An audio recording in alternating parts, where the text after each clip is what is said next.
हम लोगों ने लास्ट सेशन में पीजीबीपी स्टार्ट किया था और उसमें हम लोगों ने देखा था सेक्शन 28 चार्जिंग सेक्शन। एक बार मैं रिवाइज करवा देता हूं ताकि सेक्शन 29 वो भी हो गया था, 30, 31, 32 हम लोग स्टार्ट कर सकें। सेक्शन 28 में मैंने कुछ पॉइंट बताए थे, टोटल इतने पॉइंट्स बताए थे, कितने? 10।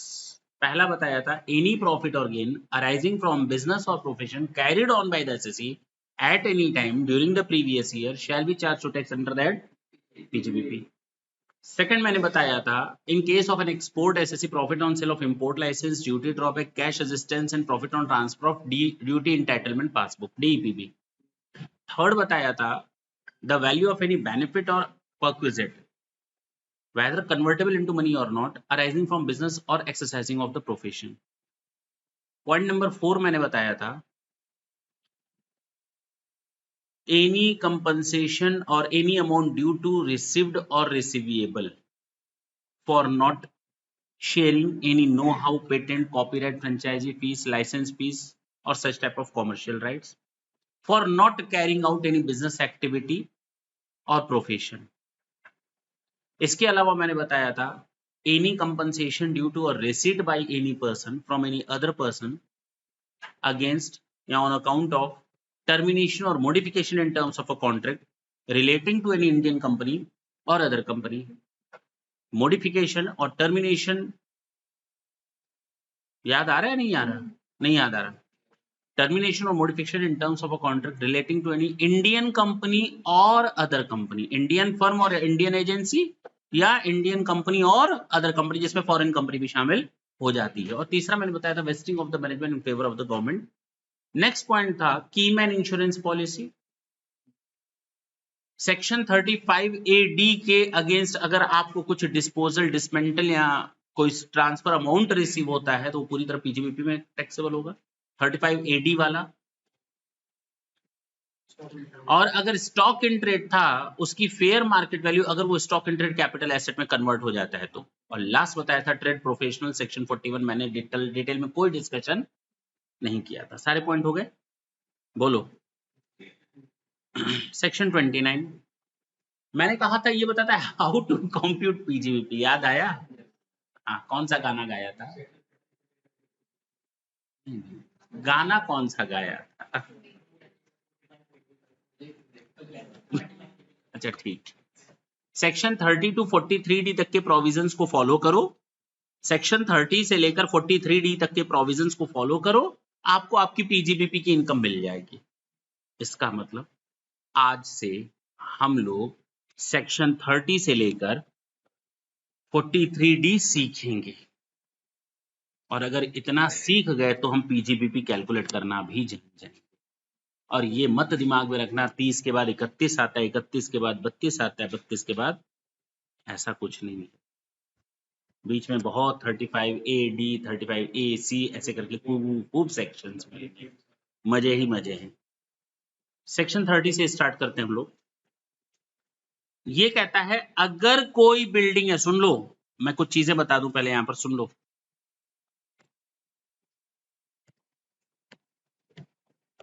हम लोगों को आदत है अकाउंट इस तरह की बनाने की, और मैंने कहा था अकाउंट और टैक्स में जमीन आसमान का अंतर है। हम केवल हिंट दे रहे हैं कि हम बोलेंगे क्या और तुम लोग समझोगे क्या। ये हमारा पीएल अकाउंट होता है।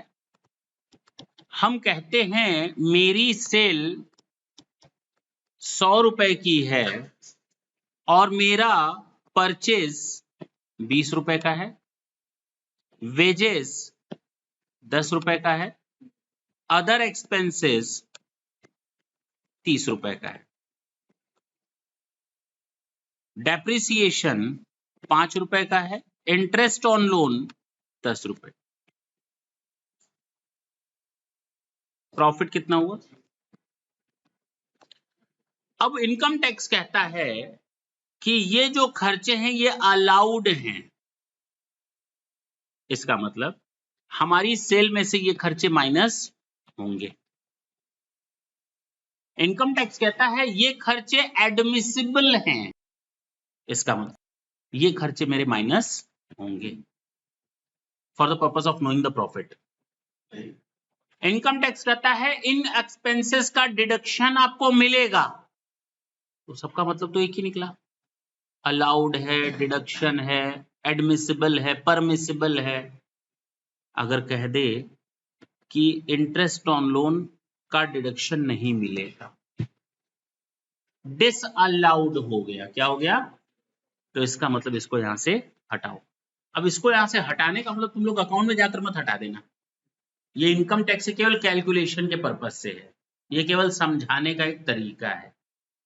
अकाउंट्स में जो आपने जर्नल एंट्री की है that is okay, only for the purpose of charging income tax this is inadmissible expenses.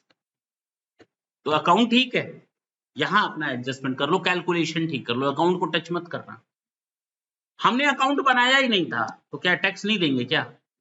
बात खत्म। गवर्नमेंट से इससे क्या लेना देना, बुक्स बनी है नहीं बनी है। अब क्लियर हुआ? तो हम लोग जब आगे से वर्ड यूज करेंगे एडमिसिबल, अलाउएबल, परमिसिबल, डिडक्टेबल, तो उसका मतलब एक ही निकलेगा। और डिसअलाउड का मतलब उस खर्चे को वहां से हटाओ। अब क्लियर है? सेक्शन 30 कहता है, सुन लो,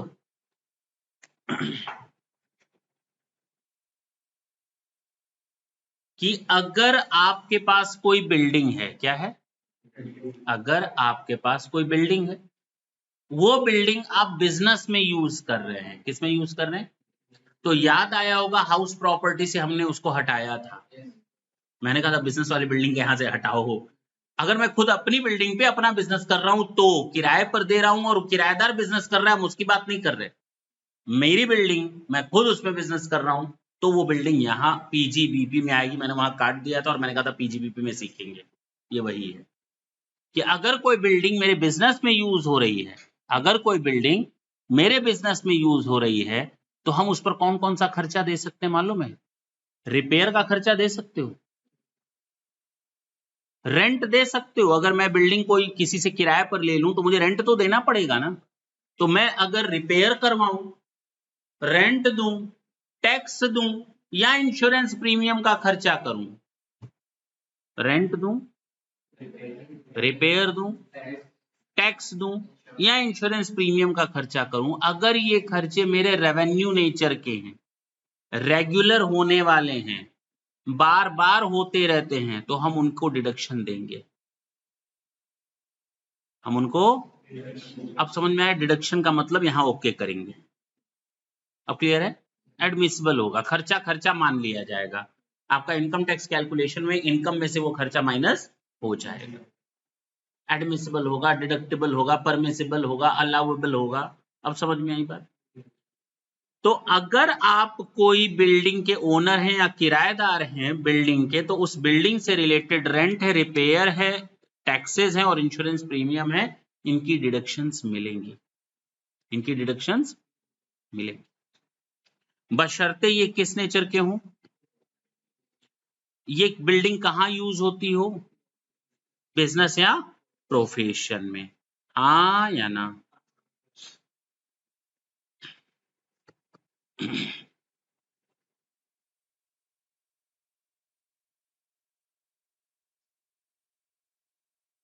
इसको अंडरलाइन कर लेंगे आप, मुझे करना चाहिए था, दो जगह लिख दिया मैंने इसको, होना एक ही जगह था, चलो यही अंडरलाइन कर लो। हम करंट रिपेयर्स की बात करते हैं, इसका मतलब कि अगर ये खर्चे इस साल से रिलेटेड हैं तो ही मिलेंगे, लेकिन एरियर से रिलेटेड खर्चे का डिडक्शन नहीं मिलेगा, करंट रिपेयर का मिलेगा। किसका नहीं मिलेगा? एरियर का नहीं मिलेगा, याद रहेगा। हमारी ये बिल्डिंग बिजनेस में यूज होती है, बिल्डिंग कहां यूज होती है, कहां यूज हो रही है? हमने इस बिल्डिंग को केवल 40 दिन यूज किया और 325 दिन यूज ताला लगा रहा, तो हमने जो साल भर का रेंट दिया वो कितना डिडक्टेबल होगा?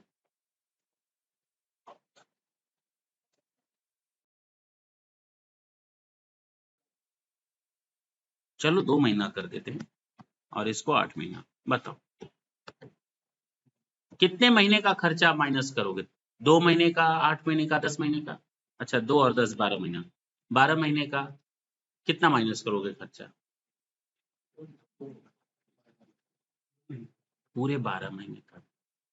इससे क्या लेना देना भाई तुमको?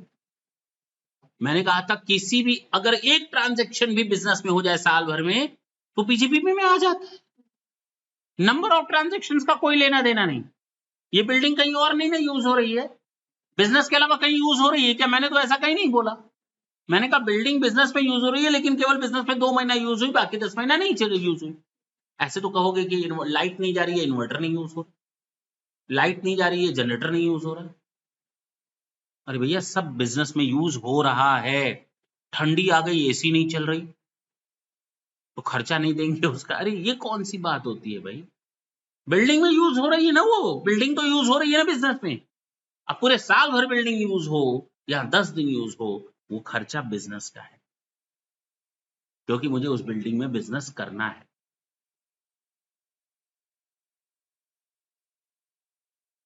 समझ में आई बात? ऐसे तो किराएदार सरकार कहेगी देखो भाई तुमने किराए पर मकान लिया, दिन भर रहते हो, रात में तुम ऑफिस बंद करके चले जाते हो, वो किराया हम अलाउड नहीं करेंगे रात वाला किराया अलाउड करेंगे। अब हो चुका धंधा खराब। ऐसे थोड़ी होता है। अब समझ में आई बात? तो बिल्डिंग मेरी बिजनेस में यूज हो रही है, कितने दिन यूज हो रही है डजंट मीन एट ऑल, बशर्ते वो बिल्डिंग बिजनेस के लिए हो। क्लियर है? ये तो समझ में आया ना, करंट रिपेयर का ही खर्चा मिलेगा। और ये भी समझ में आ गया कि building part of the year भी यूज होगी तो उससे कोई फर्क नहीं पड़ता। मतलब part of the year intentionally ये मत समझना कि 6 महीने यूज होती है 6 महीने यूज नहीं होती। अगर आइडल टाइम भी रहता है बिल्डिंग का तो भी बिल्डिंग का खर्चा अलाउड होगा। हमेशा बिल्डिंग एक्टिव रहेगी, हमेशा एसी एक्टिव रहेगी, हमेशा प्लांट एक्टिव रहेगी, ये कोई जरूरी नहीं है। ये चीज क्लियर है? फिलहाल हम बिल्डिंग की बात कर रहे हैं। बिल्डिंग अगर आपके पास है, बिजनेस से रिलेटेड बिल्डिंग है, आप उस बिल्डिंग में बिजनेस करते हैं तो उसमें रिपेयर का खर्चा हो, रेंट का खर्चा हो, टैक्स का खर्चा हो, इंश्योरेंस प्रीमियम का खर्चा, ये खर्चे अलाउड होंगे बशर्ते ये रिपेयर के हों और करंट ईयर में किए गए हों और बिजनेस के लिए किए गए हों। ये चीज आपको याद रखनी है। चलें आगे। अगर बिल्डिंग यूज होती है तो क्या प्लांट और मशीनरी और फर्नीचर एंड फिक्सचर नहीं यूज होते क्या बिजनेस में? उनका खर्चा अलाउड नहीं करोगे क्या? तो सेक्शन 31 वही कहता है। सेक्शन 28 चार्जिंग सेक्शन था, सेक्शन 29 कहता था 30 से 43 डी तक को देखो। सेक्शन 30 कहता था अगर कोई बिल्डिंग है बिजनेस के लिए यूज हो रही है तो उससे रिलेटेड रेवेन्यू नेचर का डिडक्शन ले लो। कौन कौन से खर्चे? Repair, rent, insurance and tax. हाँ या ना? आता है 31। ये तो बिल्डिंग के लिए था, ये हमारा plant and machinery, furniture and fixture के लिए है। बोलो भाई। और जानते हो कौन से दो खर्चे? अरे जानते हो दो कौन से खर्चे?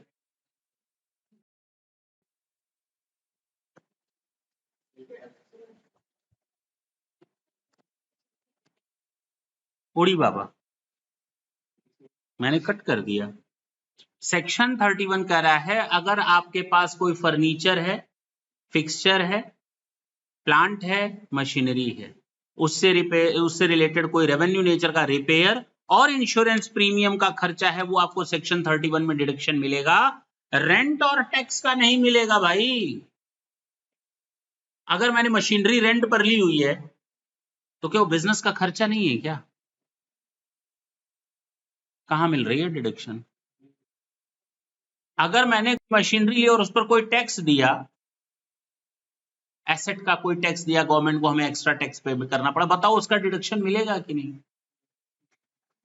नहीं। बोलने दो। 31 में नहीं मिलेगा। 31 में नहीं मिलेगा, बिल्कुल सही बोला वो। क्यों नहीं मिलेगा? जवाब यही क्वेश्चन होना भी चाहिए, क्यों नहीं मिलेगा? मिलना। तो सेक्शन 37 कहता है किसका है ये तुमको इंतजार, मैं हूं ना, है ना? किसका इंतजार है? सेक्शन 37 है कि नहीं? तो 37 बोलता है रेसिड्यूअरी सेक्शन, ये सेक्शन जनरल डिडक्शंस के बारे में बात करता है। किसके बारे में?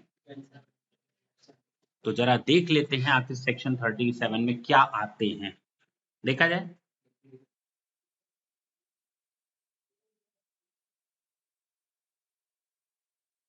सेक्शन 37 कहता है, सुन लो सुन लो, गलत नहीं पढ़ाएंगे, चिंता ना करो। सेक्शन 37 कहता है कि अगर ये कंडीशंस पूरी हो गई तो मैं हूं ना। अगर कोई डिडक्शन सेक्शन 30 से लेकर 36 में ना आती, हम लोग को कहां से कहां पढ़ना है? 30 से लेकर, और 37 आ गया तो 36 तक। 30 से 36 तक कोई अगर डिडक्शन ना मिलती हो आपको, और वो रेवेन्यू नेचर की हो, किस नेचर की हो? वो कैपिटल नेचर की ना हो,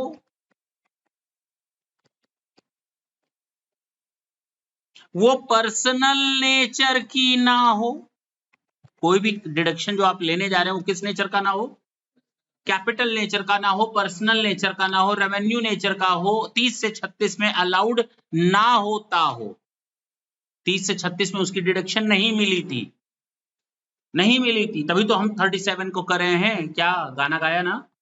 अच्छा, फिफ्थ मैंने कहा अगर 30 से 36 तक डिडक्शन नहीं मिली, रेवेन्यू नेचर का खर्चा, डिडक्शन नहीं मिली, जैसे उसने कहा मिलना चाहिए, नहीं मिली थी, कैपिटल नेचर का तो था नहीं, पर्सनल नेचर का तो था नहीं, बिजनेस और प्रोफेशन के लिए किया गया हो, खर्चा किसके लिए किया गया हो? ड्यूरिंग द प्रीवियस ईयर किया गया हो। कब किया गया हो? अगर ये सारी कंडीशन फुलफिल हो जाती हैं तो 37 कहता है मैं हूं ना। बात समझ में आई? तो अब उसने कहा क्यों नहीं मिलेगी, तो बताओ कहां मिलेगी। तो जो rates and taxes as well as rent था वो कहां मिलेगा? ये जो डिडक्शन नहीं मिला था rent and rates and taxes का, वो कहां मिलेगा? 37 में मिलेगा। 31 में तो मिला नहीं था, 31 में नहीं मिला ना। 31 में क्या क्या मिला था? रिपेयर और insurance, furniture fixture plant and machinery का रिपेयर और इंश्योरेंस। लेकिन रेंट और टैक्सेस कहां मिलेगा? 31 में नहीं मिलेगा। लेकिन है बिजनेस का, प्रीवियस ईयर में किया गया, रेवेन्यू नेचर का है, पर्सनल नेचर का नहीं है, कैपिटल नेचर का नहीं है, प्रीवियस ईयर में किया। भैया आ जाओ 37 में, क्या दिक्कत हो गया? तो 37 करने की जरूरत हम लोग को नहीं पड़ेगी। क्लियर हुआ? हमने अभी तक आज आप लोग को 3 सेक्शन बताए, सेक्शन 30, 31, 37। 30 बताया, 30 बताया कि अगर कोई बिल्डिंग है बिजनेस के लिए यूज हो रही है, उस पर कोई रेवेन्यू नेचर का खर्चा है, रेंट, रिपेयर, टैक्स और इंश्योरेंस का, करंट रिपेयर है तो उसका डिडक्शन मिल जाएगा 30 में। 31 कहता है अगर कोई फर्नीचर फिक्सचर और प्लांट एंड मशीनरी है, बिजनेस के लिए यूज हो रहा है और उस पर हमने रिपेयर और इंश्योरेंस का खर्चा किया है तो डिडक्शन मिल जाएगा 31 में। लेकिन रेंट और टैक्स का खर्चा डिडक्शन 31 में नहीं मिलेगा, furniture fixture plant and machinery का। उसके लिए सेक्शन 37 कहता है कि अगर कोई डिडक्शन 30 to 36 में आपको नहीं मिला, बिजनेस के लिए किया गया, रेवेन्यू नेचर का है, कैपिटल नेचर का नहीं है, पर्सनल नेचर का नहीं है, प्रीवियस ईयर में किया गया है, तो मैं हूं ना। अब समझ में आई बात? चलें आगे। अब जो सेक्शन चलने जा रहा है वो आने वाले 3 लेक्चर तक, कितने? वही चलता रहेगा, और वो है आपका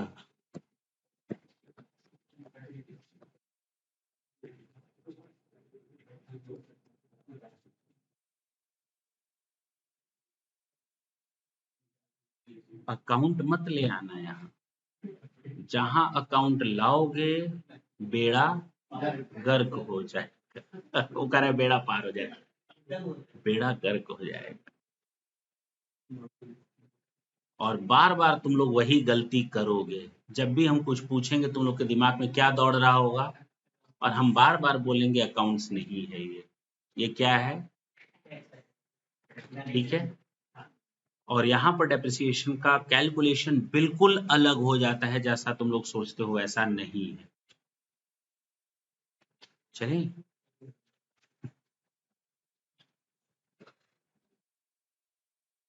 पहले तो हमें ये पता चलना चाहिए आखिर फर्क क्या है दोनों में, और एक लंबी लिस्ट बनेगी तुम लोगों की।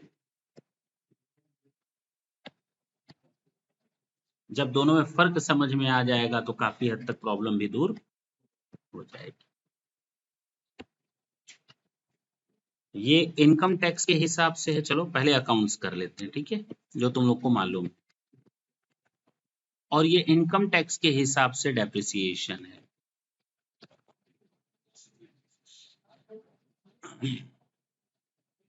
पहला तो ये, हाँ किताब पलटो, हम गलत पढ़ेंगे, वो सब नहीं मिलेगा जो लिखने जा रहे हैं, कहीं नहीं मिलने वाला, किसी बुक में नहीं मिलने वाला, ये दिमाग में बात बैठा नहीं, जो चार्ट बनेगा कहीं नहीं मिलने वाला, तुम लोग 50 किताबें खोज डालो।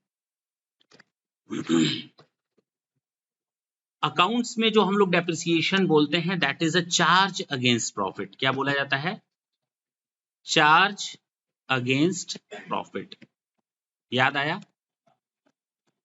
और जबकि इनकम टैक्स में क्या बोला जाता है? Allowances against profit. सर दोनों में फर्क क्या है? नहीं मिलेगा तो मत खोजो, पन्ने मत पलटो। अच्छा, चार्ज अगेंस्ट प्रॉफिट का मतलब क्या है मालूम है? अगर मेरे पास प्रॉफिट है बिफोर डेप्रिसिएशन 5 लाख रुपए, और मुझे डेप्रिसिएशन मिला 4 लाख, मुझे कितना अलाउ करना है अकाउंट्स के हिसाब से? तो नेट प्रॉफिट कितना होगा? 1 लाख। अगर मेरा प्रॉफिट है 5 लाख और डेप्रिसिएशन हो गया 5 लाख, तो हमारा नेट प्रॉफिट कितना बचेगा अकाउंट्स के हिसाब से? और अगर मैं कहूं मेरे पास प्रॉफिट है 5 लाख का और डेप्रिसिएशन है, तो हमारा नेट प्रॉफिट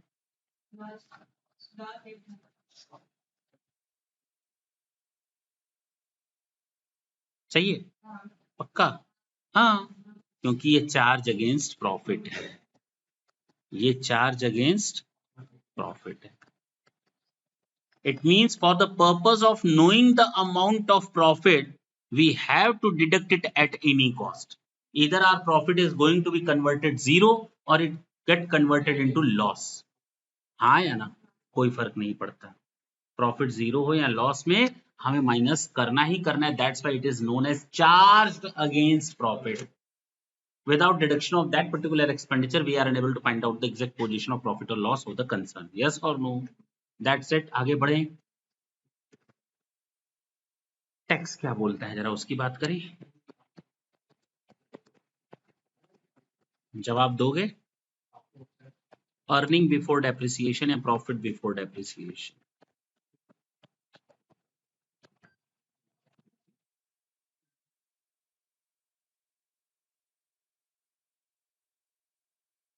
पांच लाख था, 5 लाख और 5 लाख। बताओ, डेप्रिसिएशन अगर 4 लाख हो तो क्या लेस हो जाएगा?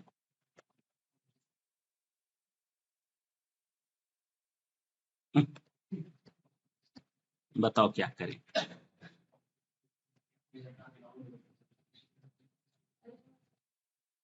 हाँ, अच्छा, नेट प्रॉफिट कितना बचेगा दूसरे में?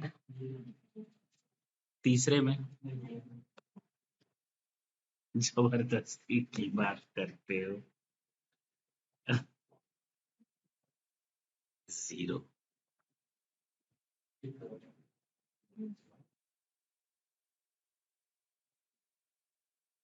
जो 1 लाख डेप्रिसिएशन बच गया ना, इसको हम कहेंगे अनएब्सॉर्ब डेप्रिसिएशन। क्या नाम देंगे? ऐसा डेप्रिसिएशन जो माइनस नहीं हो पाया due to lack of the profit. We can deduct the amount of depreciation to the extent of availability of profit. Beyond that, we cannot. And the excess of the depreciation over profit is known as unabsorbed depreciation, अवशोषित ह्रास, ऐसा depreciation जिसको हम deduct नहीं कर पाए, तो अब इसका फायदा हमको अगले साल मिलेगा। अब मिलेगा, अब सुनो अलाउंसेस का मतलब केवल इतना ही नहीं है। अलाउंसेस अगेंस्ट प्रॉफिट कहता है yes you can get the deduction, you will be eligible to get the deduction thereof. We are not going to stop you to take the benefit of deduction. आपको तो deduction मिलेगा, this is your right. मैं फिर बोल रहा हूं, depreciation का benefit income tax में मिलना ही मिलना है, कोई आपको रोक नहीं सकता। इस साल नहीं मिला तो क्या गम है, अगले साल के डेप्रिसिएशन में ये ऐड हो जाएगा। जो अगले साल का डेप्रिसिएशन होगा ना उसमें ऐड हो जाएगा। मान लो अगले साल का डेप्रिसिएशन है, करंट ईयर का है 5 लाख और चलो 8 लाख और अनएब्सॉर्ब्ड डेप्रिसिएशन है 1 लाख, आ रहा है ना, टोटल कितना हो गया, और हमारे पास नेट प्रॉफिट अगले साल केवल और केवल 5 लाख की है, तो फिर जीरो हो जाएगा प्रॉफिट। क्या हो जाएगा, प्रॉफिट कितना हो जाएगा, जीरो। ये हमारा प्रॉफिट बिफोर डेप्रिसिएशन और ये हमारा नेट प्रॉफिट। अनएब्सॉर्ब डेप्रिसिएशन फिर कितना आ गया, ये कहां चला जाएगा, है हमके बरस के अगले बरस अच्छा अगले बरस ये अगले बरस चला जाएगा। ये भी गाना था हल्का याग्निक का था देखो इधर, सुना है गाना, नहीं सुना है, नहीं,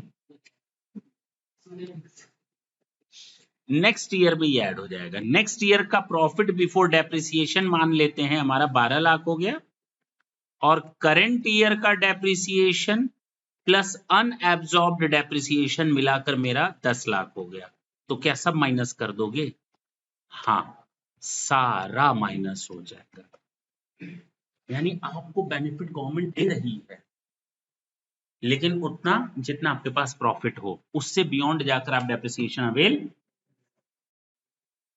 सुन लो मैं बार बार ये लाइन बोलूंगा कि no one can stop you to take the benefit of depreciation, no one, even the government can not stop you to take the benefit of depreciation because this is an allowances. Lack of profit के कारण आपको depreciation ना मिले ये नहीं हो सकता। आपको इस साल नहीं मिला तो अगले साल नहीं मिला तो फिर अगले साल कैरी करते कितने साल तक, कितने साल तक, इनफाइनाइट नंबर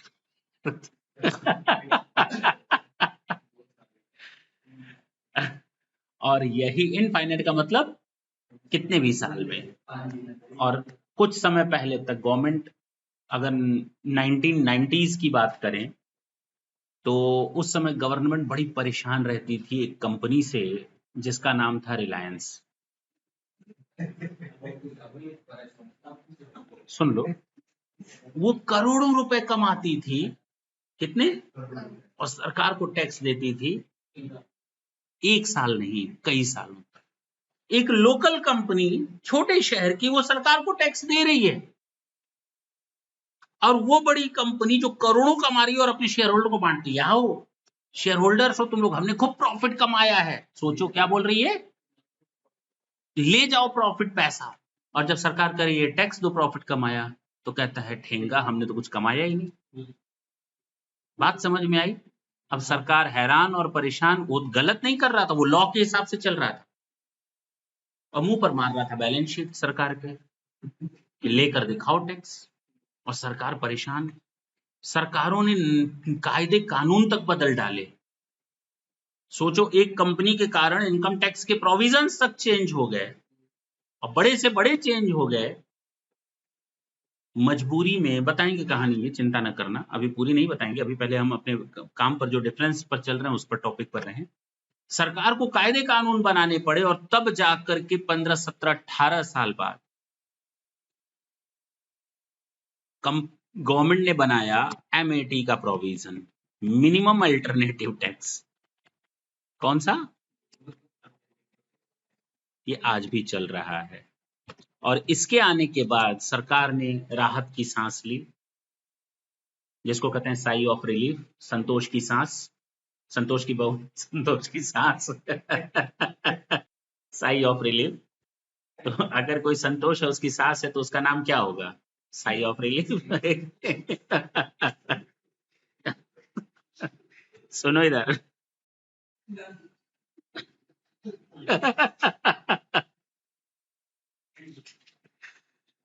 तो मैट जब आया 115 से तो गवर्नमेंट को खुशी मिली कि अब हमें टैक्स तो मिलेगा ही मिलेगा, अब हमें टैक्स देना ही देना है, हर कंपनी को देना है। सोचो, मजबूरी में डाल दिया।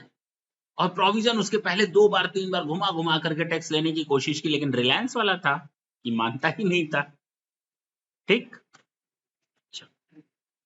तो पहला ये समझ में आ गया होगा कि हमारा डेप्रिसिएशन अकाउंट्स में चार्ज अगेंस्ट प्रॉफिट होता है और इनकम टैक्स में this is an allowances against profit. और एक नया वर्ड तुम लोग के दिमाग में आ गया, अनएब्सॉर्ब्ड डेप्रिसिएशन का कंसेप्ट इनकम टैक्स में होता है। इसका मतलब अकाउंट्स में no concept of unabsorbed depreciation, there is a concept of unabsorbed depreciation.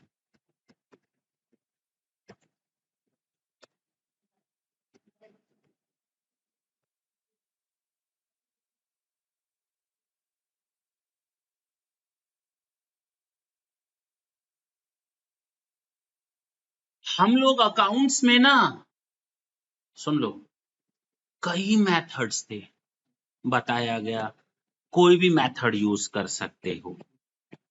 Methods to charge depreciation, WDV था, SLM था, sum of year digit method था, सिंकिंग मेथड है, प्रोडक्शन यूनिट मेथड है, there are so many methods etc etc and etc।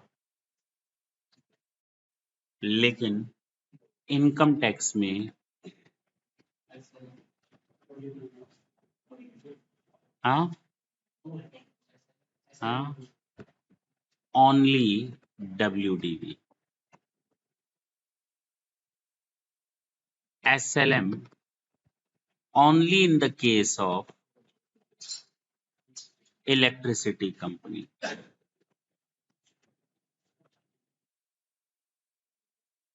समझ में आई बात? Difference समझ में आया? तो अब अगर हम कहें डेप्रिसिएशन चार्ज करना है तो डेप्रिसिएशन केवल और केवल WDV मेथड से है ना, हल्का चीज? ऐसा नहीं, पूछो क्यों? क्योंकि यहां पर no concept of block of asset, यहां ब्लॉक ऑफ एसेट का कंसेप्ट नहीं था, आज तक सुना नहीं था हमने, लेकिन अब तुम लोग सुनोगे। There is a concept of block of asset.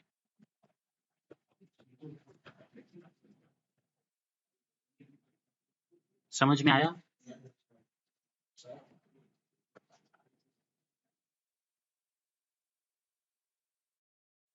Block of asset under section 2 subsection 11 लिख लो, ठीक है, बताएंगे इसकी डेफिनेशन वगैरह सब बताएंगे। क्लियर हुआ? लगता है खत्म हो गया ना? नहीं,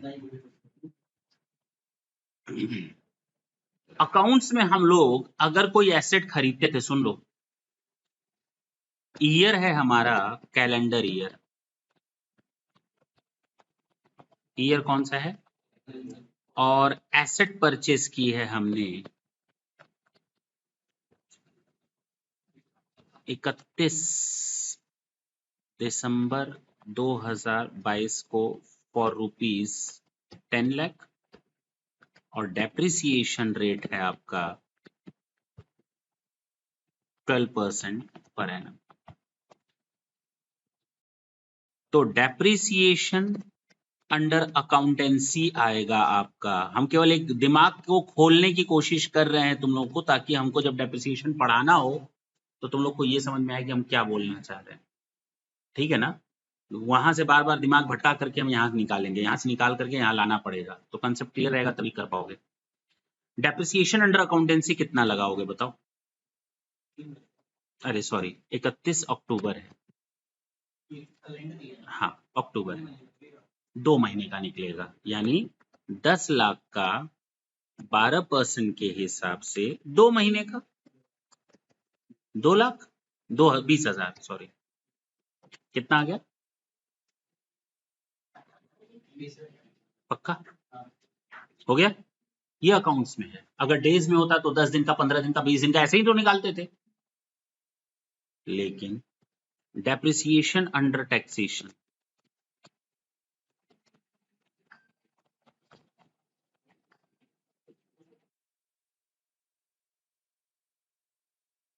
या तो नॉर्मल डेप्रिसिएशन मिलेगा, नॉर्मल डेप्रिसिएशन का मतलब 10 लाख का 12%, यानी 1 लाख, या तो ये मिलेगा, या 50% ऑफ नॉर्मल डेप्रिसिएशन, यानी 10 लाख का 12% का आधा, यानी 60,000। इनकम टैक्स में 10 दिन का, 20 दिन का, 2 महीने का, 4 महीने का ऐसा कोई कंसेप्ट नहीं है। Either you will get the normal depreciation completely और you will get the 50% of the normal depreciation. तो अगर कोई एसेट 2 दिन भी यूज होगी तो उस पर नॉर्मल डेप्रिसिएशन मिलेगा या 50% ऑफ द नॉर्मल डेप्रिसिएशन मिलेगा। बात समझ में आई? तो कब मिलेगा वो अभी हम बताएंगे, चिंता ना करना। डेप्रिसिएशन इज कैलकुलेटेड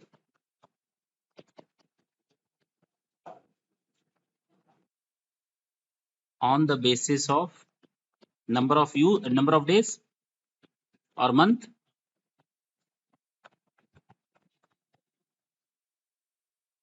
यही था। और यहां पर depreciation is calculated, depreciation is allowed either normal or 50% of the normal depreciation।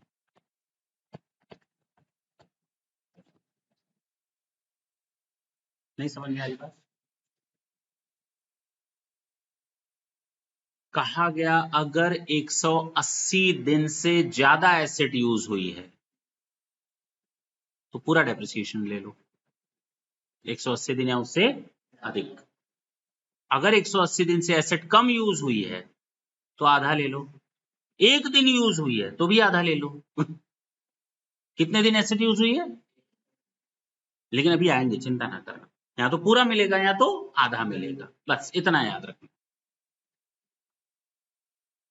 आगे चलें, अब जो जो डिफरेंस आएंगे अब इसमें ऐड करते चले जाएंगे। अब कुछ शॉकिंग चलेगा तो उस समय मजा आएगा, ठीक है।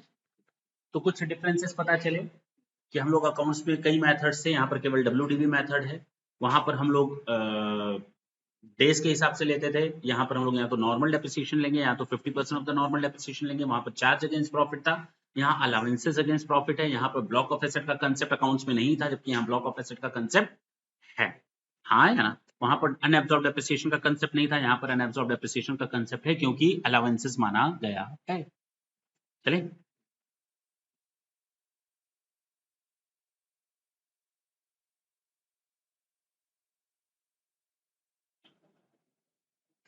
एक और लिख लो,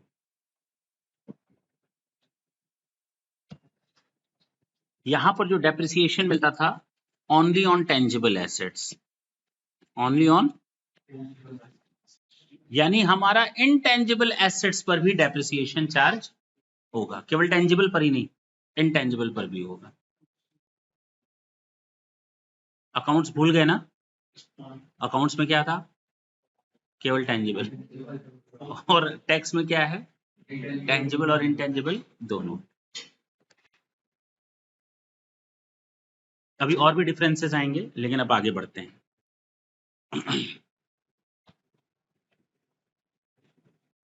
सुने, डेप्रिसिएशन की जो डेफिनेशन दी है सेक्शन 32(1) कहता है इन respect of depreciation of tangible and on intangible asset,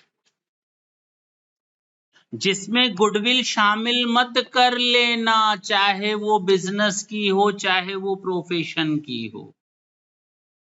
यानी गुडविल ऑफ अ बिजनेस पर कोई डेप्रिसिएशन, भले ही वो इंटेंजिबल एसेट की कैटेगरी में हो, लेकिन आप गुडविल पर डेप्रिसिएशन नहीं ले सकते। मैं फिर बोलूं, in respect of tangible and intangible aspect except goodwill of a business और profession owned by the SSC and used for the purpose of business or profession, the following deduction shall be allowed। ठीक है, देखा जाएगा। ठीक, बस इतना याद रखना कि in respect of tangible and on intangible asset except depreciation, depreciation shall be allowed to the owner of the asset by using WDV method of depreciation on block of asset। लिखें, in respect of tangible or intangible asset except goodwill,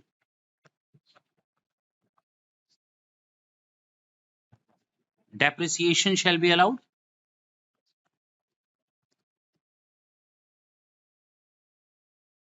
to the owner of asset by using WDV method on block of asset। That's it। इतने points आपके दिमाग में होने चाहिए।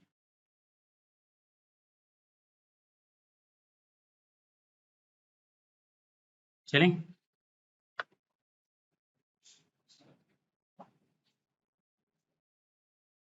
अब हमारे सामने दो सवाल आए। पहला, ये WDV मेथड क्या है और ये ब्लॉक ऑफ एसेट क्या है। क्या ये WDV मेथड उस मेथड से अलग है जो हम लोगों ने अकाउंट्स पढ़ा? नहीं, सेम है। Value of asset minus depreciation, WDV। उसी WDV पर फिर डेप्रिसिएशन, क्लोजिंग WDV। इसका फॉर्मेट देखने की कोशिश करते हैं।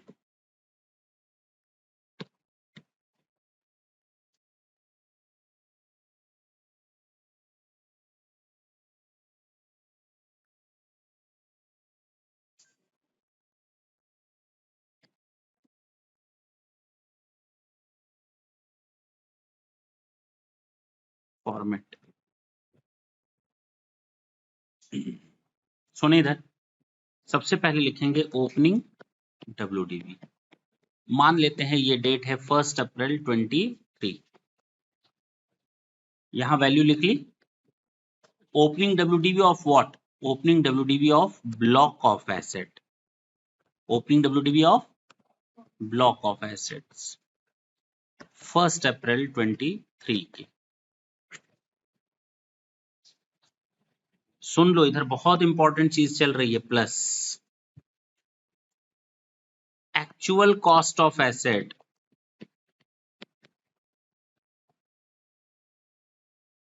acquired during the previous year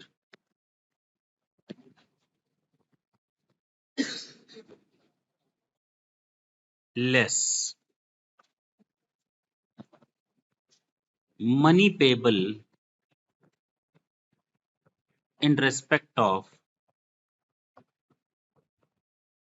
asset sold, discarded, damaged, destroyed, etc। ये जो आता है वैल्यू, इसको हम कहते हैं WDV for depreciation purposes. WDV for depreciation purposes. Minus कर देंगे डेप्रिसिएशन ऑन अबव. मैं बता दे रहा हूं खूब मजा आने वाला है. ऐसा लगेगा जैसे तुम लोग किसी नए गेम में एंट्री माइनस करोगे एडिशनल डेप्रिसिएशन.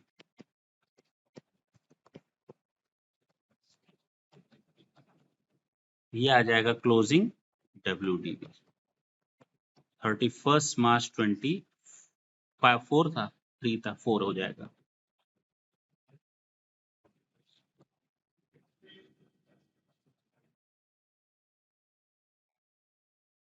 अब अगर तुम लोग किताबें उठाकर देखोगे ना, किताबें बहुत सी है कि नहीं, क्या पढ़ी होंगी तूने? तो उन किताबों को जब देखोगे तो वहां क्या लिखा है सुनो. Opening WDV plus asset purchased minus asset sold, ये आ जाता है WDV for depreciation purposes minus depreciation जो भी हो एडिशनल, ये हो जाएगा क्लोजिंग WDV. कुछ ऐसा ही फॉर्मेट किताबों में मिलेगा.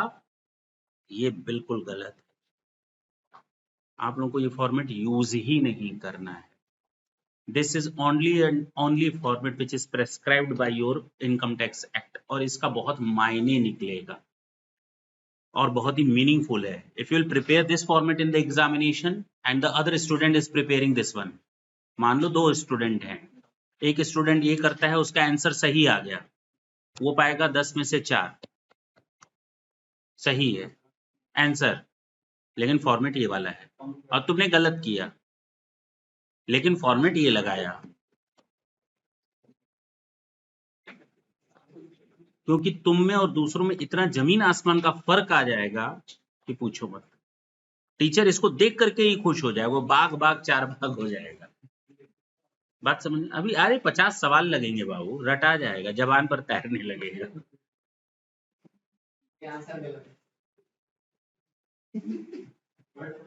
तो तुम लोग क्या करके आओगे? तो 10 में 10 पाओगे. 6 के चक्कर में मत पड़ना, सही करके आना. पता चला कितना पाओगे? 6, इसका मतलब गलत करके आएंगे. तो फॉर्मेट है, एक बार बोलो, बोलो मेरे संग. अरे नहीं भाई, ये बोला. अब हम कहेंगे नन्हे मुन्ने बच्चे तेरी मुट्ठी में, कहोगे पेन और कॉपी है. चलो बताओ. Opening WDV of block of asset, उसमें ऐड कर देते हैं actual cost of asset acquired during the previous year. Actual cost का मतलब होता है, जब हम पढ़ेंगे तो सेक्शन 43 सबसेक्शन 1 पढ़ेंगे. क्या पढ़ेंगे? और इसमें एक एक्सप्लेनेशन, मैंने क्या बोला, एक्सप्लेनेशन 1 से लेकर एक्सप्लेनेशन 12 टू सेक्शन 43 1 पढ़ने पड़ेंगे. 12 एक्सप्लेनेशंस पढ़नी पड़ेंगी. कितनी कितनी? अब पूरा एक लेक्चर तो यही खाएगा. खुश और खूब मजा आने वाला है. जितने मजे ले सकते हो इस टॉपिक पर लो. और वो घबरा रहा है, चक्कर और उल्टी आ रहे हैं, ऐसा कुछ नहीं. बहुत आसान मजेदार है, याद रखना. सुनो, actual cost of asset, actual cost की डेफिनेशन कहां दी है? सेक्शन 43 सबसेक्शन 1 में. हम एसेट परचेज केवल प्लस नहीं करते हैं, हम एसेट एक्वायर्ड को प्लस कर रहे हैं. किसको? एसेट तो हमें गिफ्ट में भी मिल सकती है. एसेट हमें गिफ्ट में भी तो मिल सकती है, नहीं मिल सकती? तो उसकी वैल्यू लिखो. एसेट हमें गिफ्ट में नहीं मिली, घर था मेरा. क्या था? घर. तो घर कहाँ यूज होता है? घर में यूज होता है. उसको अब हमने सोचा बिजनेस कर लेते हैं उसमें. तो बिजनेस में क्या आ गई? एसेट. उसकी वैल्यू कुछ लेंगे. जरूरी है क्या घर खरीदें तभी बिजनेस में घर आएगा? तो उसकी कितनी वैल्यू लेंगे वो हमें बताया गया एक्चुअल कॉस्ट. तो कई सारी सिचुएशंस आएंगी, वो देखेंगे. ठीक है, अब समझ में आया एक्चुअल कॉस्ट में क्या लेना है? केवल परचेज नहीं लेना है, एक्चुअल कॉस्ट लेना है. और actual cost of asset acquired, अच्छा, money payable in respect of asset sold, इसका क्या मतलब हुआ? डिस्कार्डेड, डैमेज, डिस्ट्रॉयड एक्सेट्रा, इसका क्या मतलब निकला, कोई बताएगा? कोई बताएगा इसका क्या मतलब निकलेगा भाई?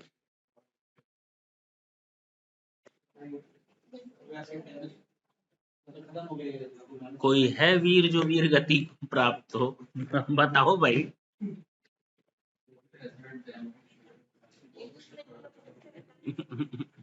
ये मनी पेबल का क्या मतलब है? तुम लोग दूसरी जगह देख रहे हो। Money payable, what does it means actually? यहां पर तो लिखना चाहिए था मनी रिसीवेबल। जब एसेट बेचते हैं तो पैसा जाता, तो हमने क्या लिखा है? अरे एसेट बेचने पर कौन सा क्रेडिटर बनता है तुम्हारा? तो यहाँ पेबल लिखा है ना।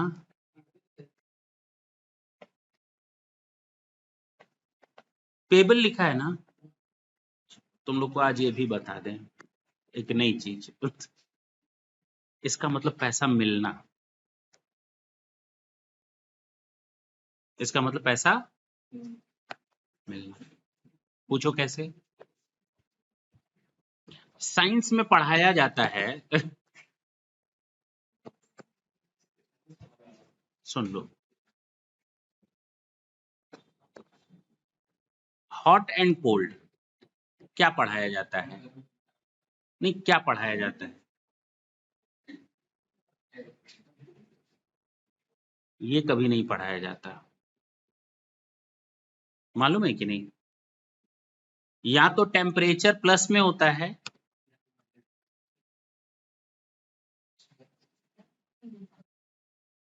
अरे बोलो ना।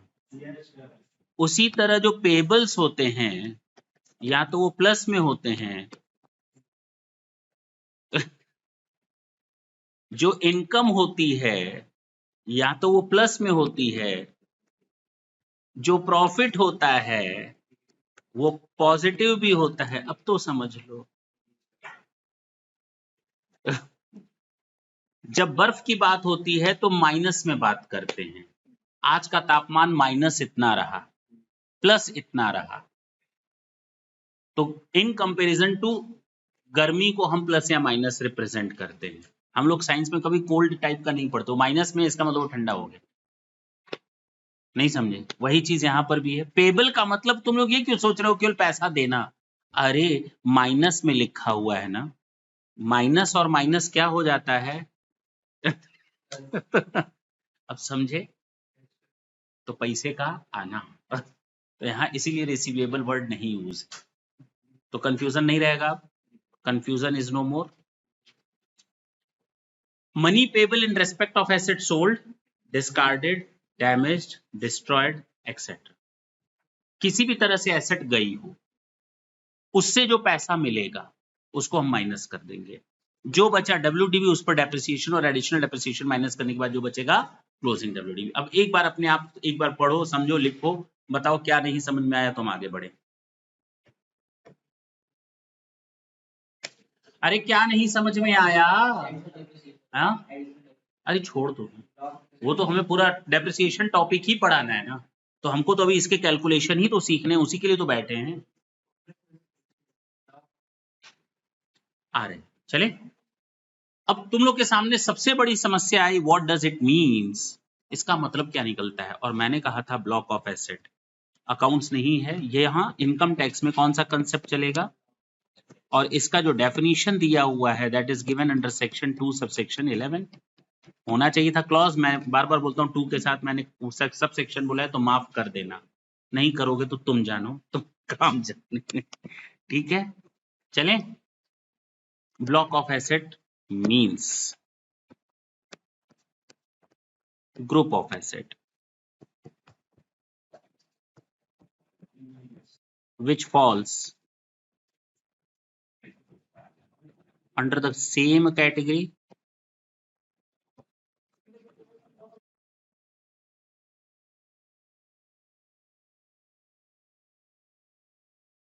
and on which the same rate of depreciation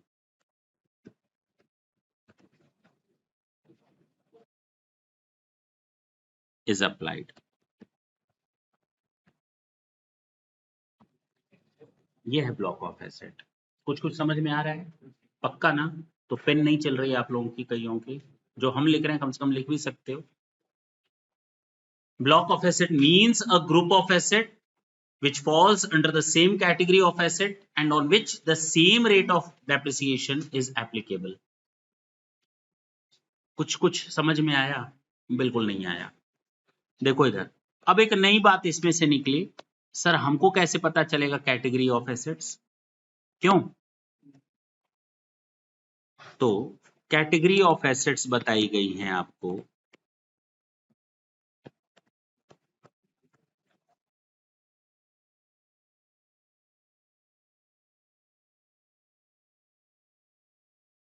कितनी? ये 4 दिख रहा है? हाँ। पहला है आपका बिल्डिंग, दूसरा जमीन पर डेप्रिसिएशन नहीं मिलता। हाँ, हम वही बुलवाना चाह रहे थे। दूसरा होता है यहाँ पर हमेशा फर्नीचर। तीसरा होता है प्लांट एंड मशीनरी।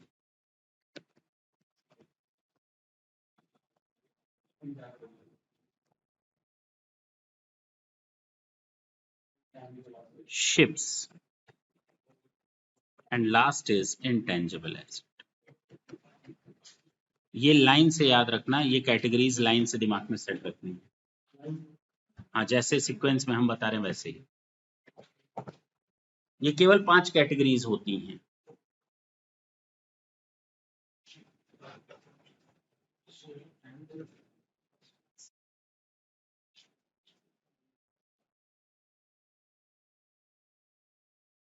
बिल्डिंग,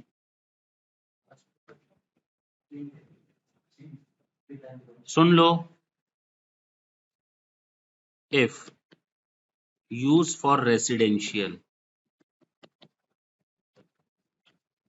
तो रेट ऑफ डेप्रिसिएशन होगा 5, फॉर बिजनेस कितना हो जाएगा, और टेम्पोरेरी स्ट्रक्चर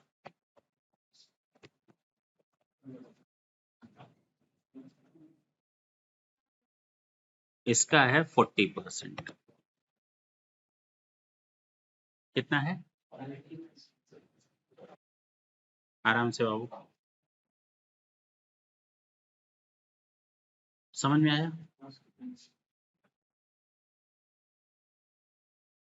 फर्नीचर पर सीधे सीधे एक ही रेट है, शिप्स पर एक ही रेट है, और इंटेंजिबल एसेट पर एक ही रेट है। बचा क्या?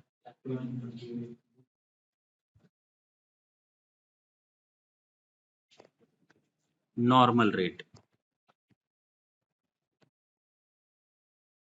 15%,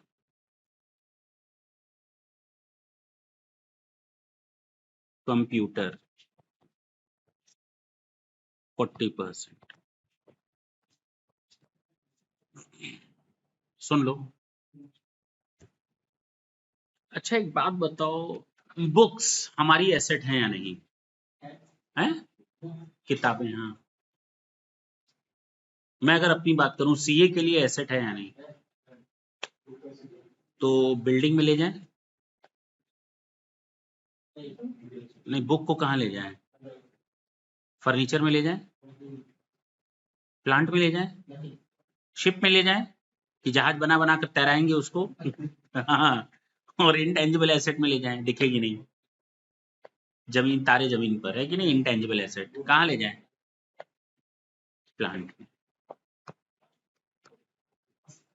जिस तरह एक फैक्ट्री के लिए प्लांट काम आती है बिजनेस चलाने के लिए, वैसे ही एक सीए की प्रैक्टिस के लिए बुक्स काम आती हैं बिजनेस चलाने के लिए। वो मेरे लिए प्लांट है।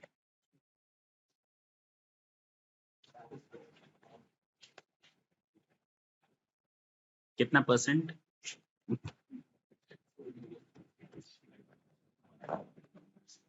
ये मिनिमम डेप्रिसिएशन रेट्स हैं जो आपको याद रखने हैं।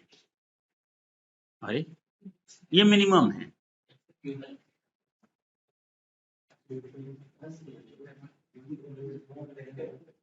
लिख लो।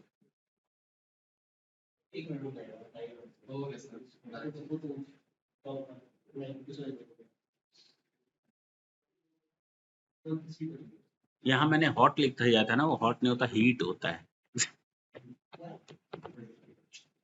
हीट होता है। साइंस में हीट पढ़ाया जाता है, हॉट की पढ़ाया जाता है, हीट पढ़ाया जाता है। हाँ तो सोचते उस समय बता नहीं पा रहे थे, अभी हमको याद आया तो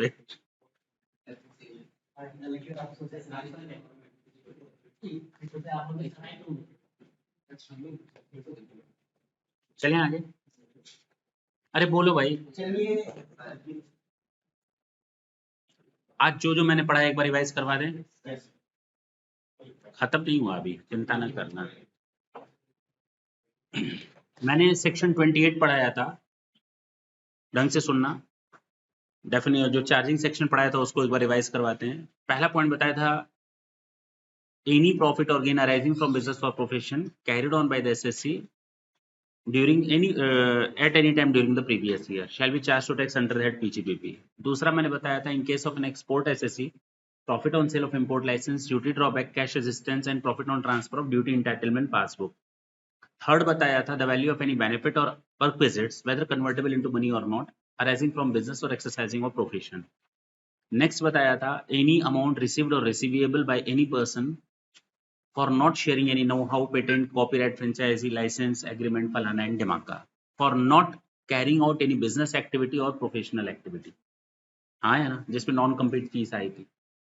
नेक्स्ट बताया था, any compensation due to received by any person against termination or modification in terms of a contract relating to any firm, relating to any Indian company or other company, termination or modification in terms of a contract relating to any Indian firm or Indian agency, vesting of the management in favor of the government। की man insurance policy बताया था, section 35 AD के transfer पर बताया था, और stock in trade का fair market value अगर वो कैपिटल एसेट में कन्वर्ट होता है तो, और सबसे लास्ट में मैंने बताया था सेक्शन 41 का ट्रेड और प्रोफेशनल्स के केस में, जो मैंने कहा था हम लोग डिटेल में अलग से चैप्टर में डिस्कस करेंगे। सेक्शन 29 मैंने बताया था कि how to compute PGBP, section 30 to section 43 D के प्रोविजंस को फॉलो करो। सेक्शन 31 बताया था कि अगर कोई बिल्डिंग है, अगर कोई बिल्डिंग है आपके बिजनेस में यूज हो रही है तो उससे रिलेटेड रेवेन्यू नेचर के करंट ईयर के 4 खर्चे, रेंट, रिपेयर, इंश्योरेंस और टैक्स आपके अलाउड होंगे अंडर सेक्शन 30 में। 31 कहता है कि बिल्डिंग को छोड़ दो, प्लांट एंड मशीनरी और फर्नीचर एंड फिक्सचर पर खर्च होने वाले ये 2 रेवेन्यू नेचर के खर्चे, रिपेयर और इंश्योरेंस को अलाउ कर दो। तो सर रेंट और टैक्स कहाँ जाएंगे, वो नहीं अलाउड होंगे क्या? नहीं। उसके लिए एक रेसिडुअल सेक्शन बैठा हुआ है, सेक्शन 37, जो कहता है मैं हूं ना, वो कहता है कि अगर ये सारी कंडीशन पूरी होती हैं तो हमारे में डिडक्शन ले लो, जनरल डिडक्शन जिसको हम कहेंगे। अगर कोई डिडक्शन 30 टू 36 में नहीं मिल पाई है, प्रीवियस ईयर में एक्सपेंसेस किया गया है, बिजनेस के लिए किया गया है, पर्सनल नहीं है, कैपिटल नहीं है, तो हमें इस सेक्शन में डिडक्शन मिल जाएगी। उसके बाद हम लोगों ने सेक्शन 32 की बात की थी, सेक्शन 32 डेप्रिसिएशन, और मैंने कहा था ये डेप्रिसिएशन अकाउंट्स के डेप्रिसिएशन से बहुत अलग है। हम दोनों हैं अलग अलग, हम दोनों हैं जुदा जुदा। अकाउंट्स का डेप्रिसिएशन कहता था हम ब्लॉक ऑफ एसेट को नहीं मानते, जबकि डेप्रिसिएशन का डेप्रिसिएशन कहता है कि हम ब्लॉक ऑफ एसेट को लेकर के चलेंगे। टैक्सेशन का डेप्रिसिएशन, अकाउंट्स का डेप्रिसिएशन कहता है हम नंबर ऑफ डेज के बेसिस पर सिस्टम चार्ज करते हैं, जबकि टैक्सेशन का डेप्रिसिएशन कहता है या तो पूरा डेप्रिसिएशन देंगे नॉर्मल, या तो उसका आधा देंगे। अकाउंट्स का डेप्रिसिएशन कहता है हम चार्ज अगेंस्ट प्रॉफिट है, ये कहता है हम अलावेंसेस अगेंस्ट प्रॉफिट है। अकाउंट्स का डेप्रिसिएशन अनएब्सॉर्ब डेप्रिसिएशन की मान्यता नहीं रखता, जबकि चार्ज टैक्सेशन का डेप्रिसिएशन अलावेंसेस अगेंस्ट डेप्रिसिएशन यानी कि अनएब्सॉर्ब डेप्रिसिएशन को कैरी फॉरवर्ड करने की बात करता है और इनफाइनाइट नंबर ऑफ ईयर्स तक की बात करता है। अभी डिटेल में आगे चलेंगे उस पर। फिर कहता है जो अकाउंट्स का डेप्रिसिएशन है वो केवल टेंजिबल एसेट्स पर डेप्रिसिएशन चार्ज करता है, जबकि टैक्सेशन का डेप्रिसिएशन जो है वो टेंजिबल और इनटेंजिबल दोनों के डेप्रिसिएशन की बात करता है। अकाउंट्स के डेप्रिसिएशन में ब्लॉक ऑफ एसेट का कंसेप्ट नहीं था, जबकि टैक्सेशन के डेप्रिसिएशन में ब्लॉक ऑफ एसेट का कंसेप्ट है।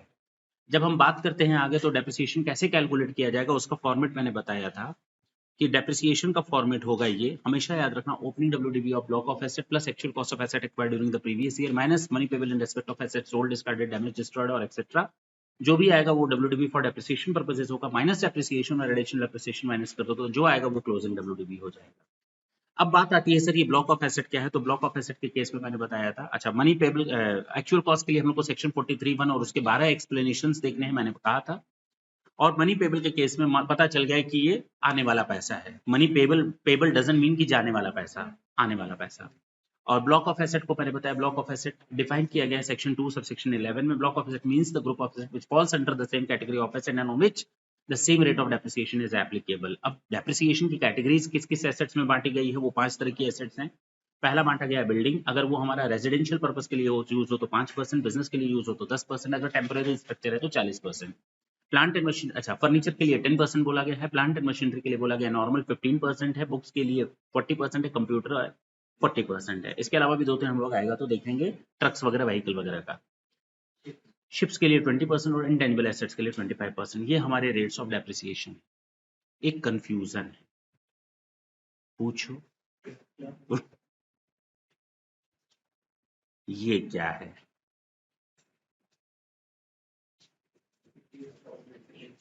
ये क्या है?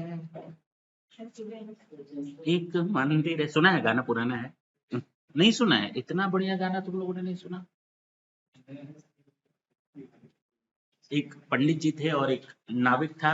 पंडित जी नाव पर बैठे तो नाविक ने पंडित जी ने नाविक से पूछा, भाई तुमने कोई वेद वगैरह पढ़े हैं? तो उसने कहा नहीं। कह रहा तुम्हारी तो आधी जिंदगी बर्बाद हो गई।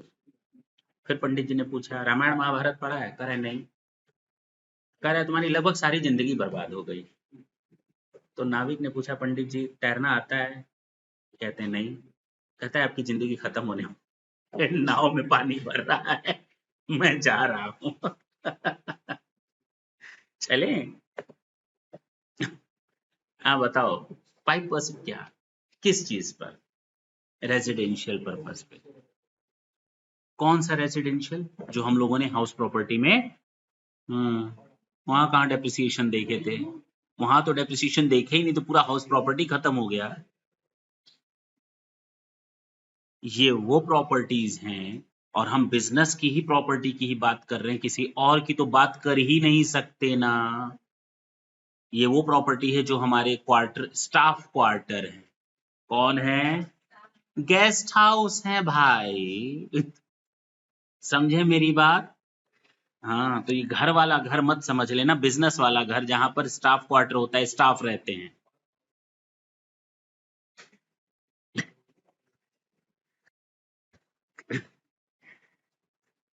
हमारे देश में कितने इंटेलिजेंट लोग हैं।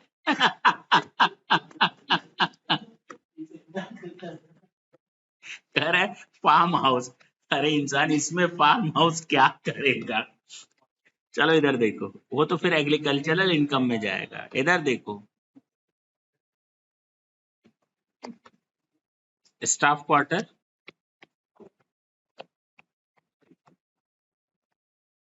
गेस्ट हाउस एक्सेट्रा, यानी होनी एसेट बिजनेस में ही यूज। ठीक है, अब क्वेश्चन। हाँ क्या बोले? क्या मिलता है?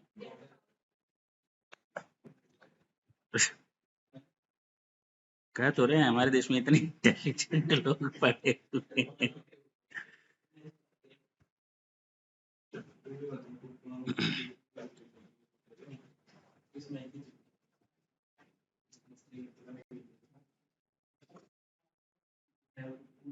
चल सकते हैं आगे? पक्का? अब सुनना, मैंने आपको बीच में एक बताया था 50% का डेप्रिसिएशन और नॉर्मल डेप्रिसिएशन। तो क्वेश्चन अराइज होता है, when 50% of normal depreciation is allowed. आता है ना? ओहो,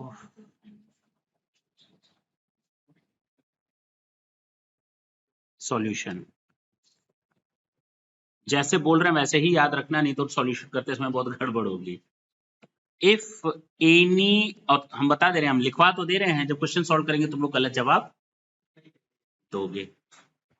if any asset is acquired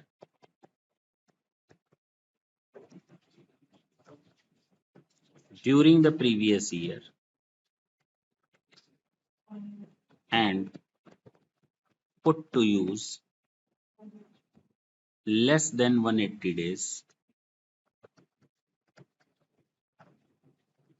चलो यहां से ड्यूरिंग द प्रीवियस ईयर हटा दो, यहां लिख दो during the previous. If any asset is acquired and put to use less than 180 days during the previous year, then 50% of normal depreciation, half मत लिख देना, 50% of normal depreciation is allowed।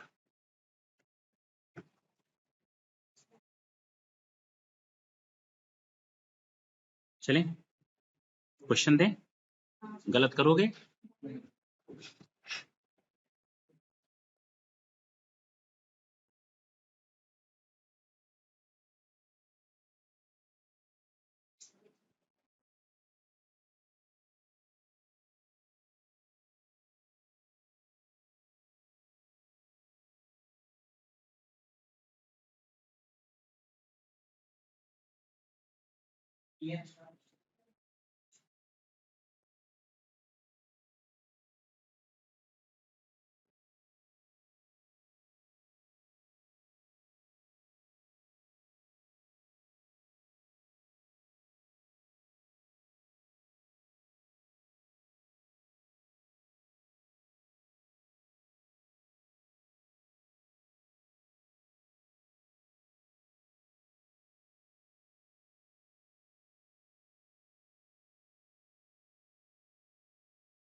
ये 4 answer cases हैं, case number 1, case number 2, 3 and 4। अब तुम लोग बताओ क्या करें, कितना डेप्रिसिएशन दें?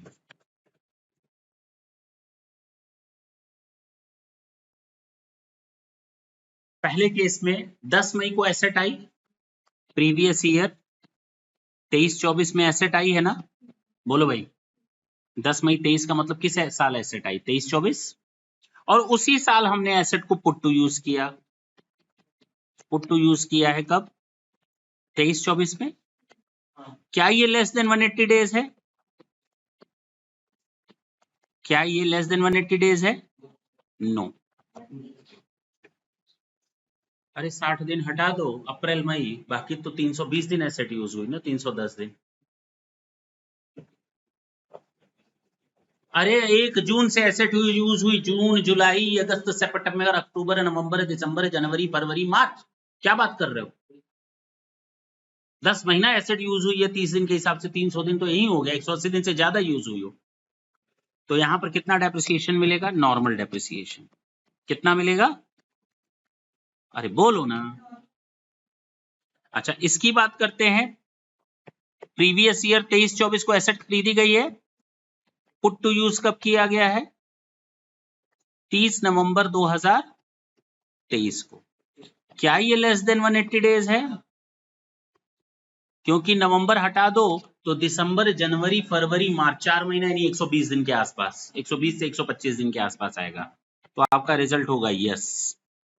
तो ये होगा 50% ऑफ द नॉर्मल डेप्रिसिएशन। ये भी क्लियर हो गया? इसकी बात करें, एसेट परचेस कब किया गया है? 23-24 में। पुट टू यूज कब किया गया है? 24-25 में। खरीदा कब गया था? और पुट टू यूज कब किया गया? जवाब दोगे या गलत जवाब दोगे? 30 नवंबर। इसको हम यहां से थोड़ा सरका दें।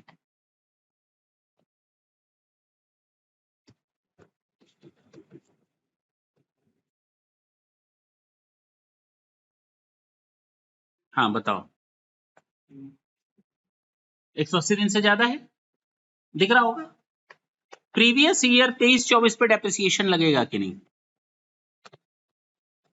उस साल तो एसेट यूज ही नहीं हुई थी, उस साल एसेट तो यूज ही नहीं हुई थी।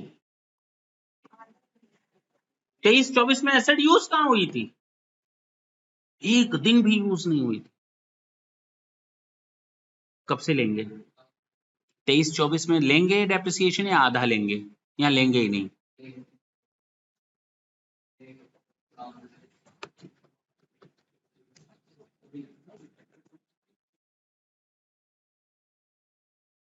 Depreciation in 24-25 normal depreciation. सुनना ढंग से, असली बवाल तो एसेट परचेज कब की है? 23-24। पुट टू यूज कब किया है?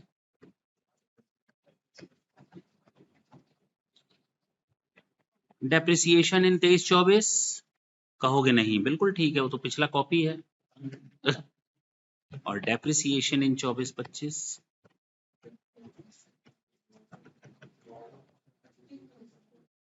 पुट टू यूज, हाँ, मोर देन 180 डेज, यस और नो? क्या है आंसर? यस या नो? Not relevant.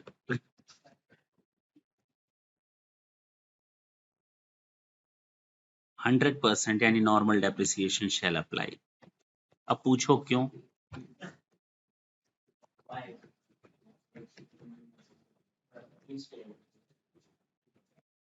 सुनना ढंग से, मैंने क्या लिखवाया था? मैंने कहा था ना पढ़ने के बाद भी गलत बोलोगे।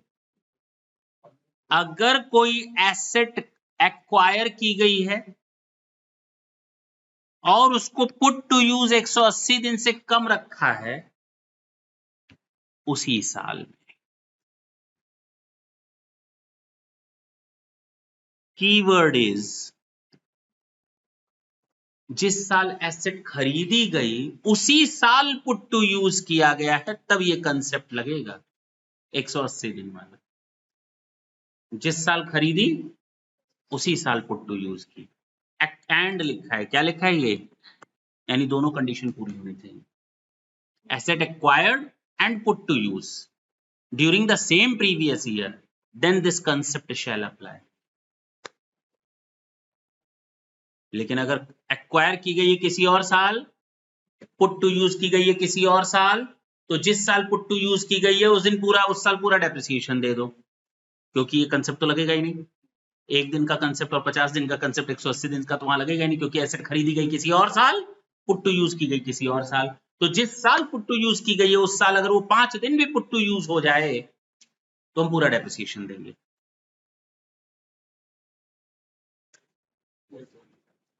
अरे हाँ भाई, कितना सिंपल है।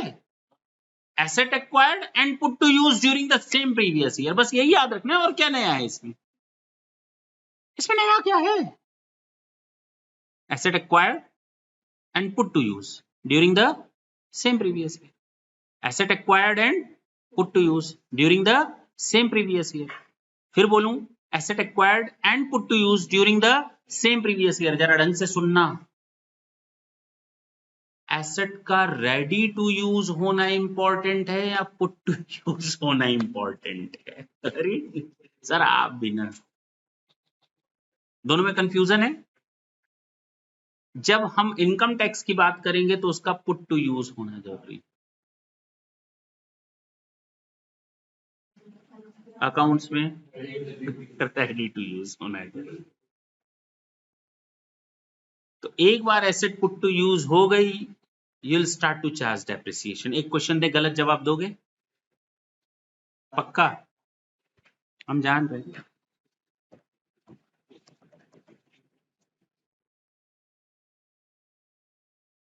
Asset purchased on 10 October 2023 and put to use on the same date।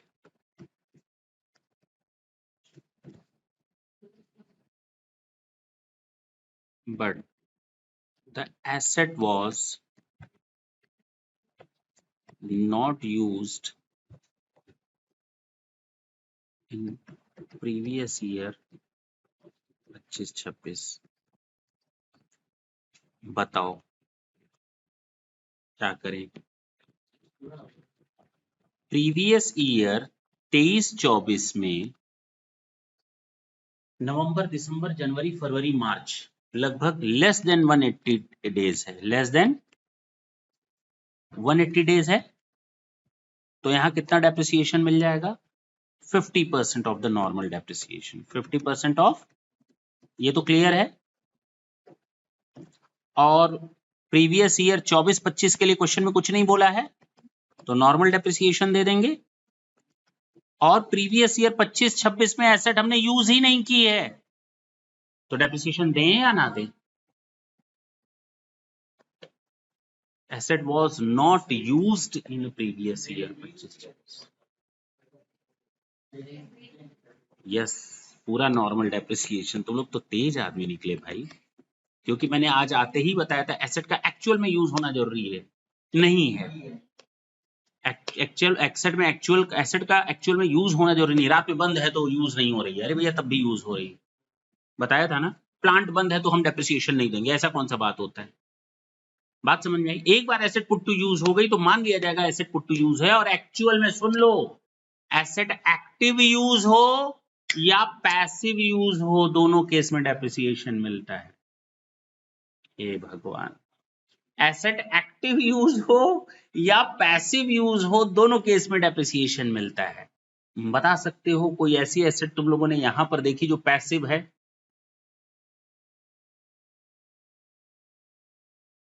ये कह रही है सर ये पोडियम पड़ा हुआ है, पैसिव यूज है इसका। यूज है क्या? हाँ, पैसिव यूज है। मान लो इनकेस मेरा ये खराब हो जाए, इसीलिए रखा है, मेरा ये सिस्टम खराब हो गया तो तुम लोग को ना पढ़ाएं। अरे व्हाइट बोर्ड रखा हुआ है, व्हाइट बोर्ड पर पढ़ाना स्टार्ट कर देंगे, पोडियम यूज होना स्टार्ट हो जाएगा। It doesn't mean that it must be use in our business और profession. It is used already, ये यूज हो रहा है, एक्टिव नहीं, पैसिव यूज हो रहा है। मेरे पास एक जनरेटर है, खराब हो गया तो हम कहाँ जाएं? तो मैंने एक जनरेटर और रख दिया बगल में, एक जनरेटर रखा है, एक जनरेटर और लगा दिया कि अगर ये खराब हो गया तो कम से कम मेरा बिजनेस नहीं खराब होगा। तो जो जनरेटर दूसरा पड़ा है जो यूज ही नहीं हो रहा है, वो एक्टिव यूज नहीं हो रहा, वो पैसिव यूज हो रहा है। जिस दिन से हमने उसको खरीदा है, मान लिया जाएगा उसी दिन से उसका पुट टू यूज हो गया। एक्टिव यूज होना जरूरी नहीं है। स्टैंड बाई अरेंजमेंट, मेरे पास 3 लैपटॉप है, एक और लैपटॉप रख दिया, कभी पता नहीं ये तीनों एक साथ बम बम बोल जाए तो हम कहां जाएंगे, तो फोर्थ रख दिया। तो पैसिव यूज, हमें डेप्रिसिएशन मिलेगा एक्टिव एंड पैसिव यूज दोनों पर। अब क्लियर है?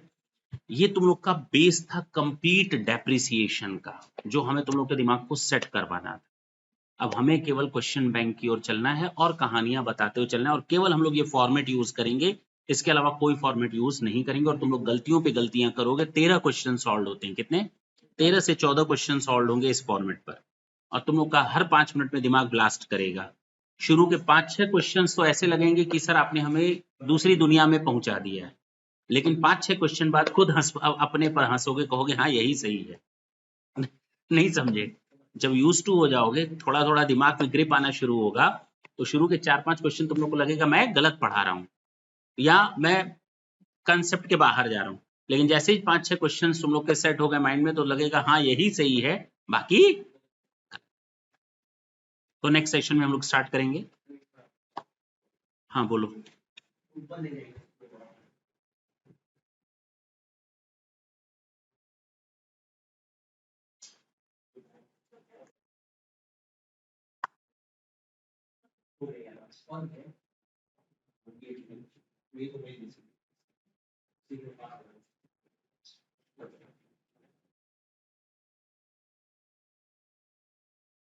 क्लियर है? कंसेप्ट सारे क्लियर है ना? इसको हमें ऐसे कर देना चाहिए था।